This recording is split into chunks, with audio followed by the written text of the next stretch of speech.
You're so delightful. I'm so delightful. What's it? What does mental illness mean to you? Ooh. No wonder people found this hard. No wonder there was so much stumbling. I think a lot of in the transcriptions, the first word is Yeah. What does mental illness mean to you? It's a bit bloody abstract, isn't it? Yeah.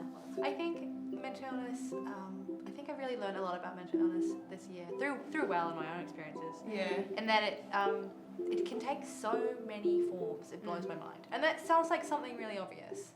But for example, my form of mental illness is lying down on my bed and staring at the wall. I'm not exaggerating, I can do that for a day.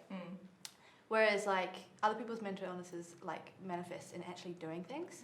And something I found interesting and that I still struggle to understand working in mental health, having my own mental illness, mental health experiences, and then looking into the wider world, doing a play about it. I feel like the more I talk about it, the more I think about it, the less I actually have any idea of what mental health is or what mental illness is. And I think that's why we really wanted to start the interviewing when we first started the process with what is mental illness, because a lot of people don't even like the word mental illness, and it's definitely only one way of explaining an experience that is universal, you know? Yeah, because definitely how you relate to your own mental health does change when you age, or kind of like what you're going through or the people you have around you. Like, we all talk about our own mental health openly, so it's way easier to kind of address things.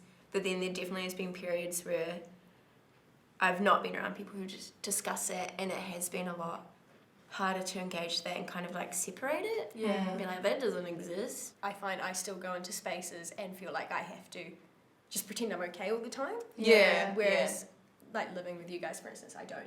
But then going to a different space and going back to that space of just keep it all Sometimes in. it makes it a lot harder to Yeah. not being able to acknowledge it.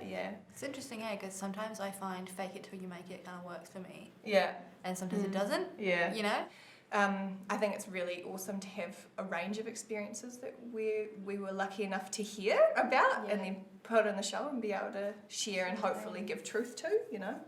What seems like something that wouldn't work, so taking a whole lot of different people's interviews and then putting them into 3 different characters, actually works really well, because I think it speaks to what we've just said, that there is no one way, and it's constantly changing, and as humans we're constantly transforming, you know. And so I hope that's something that comes across in the show. The intangibility and just the madness of madness.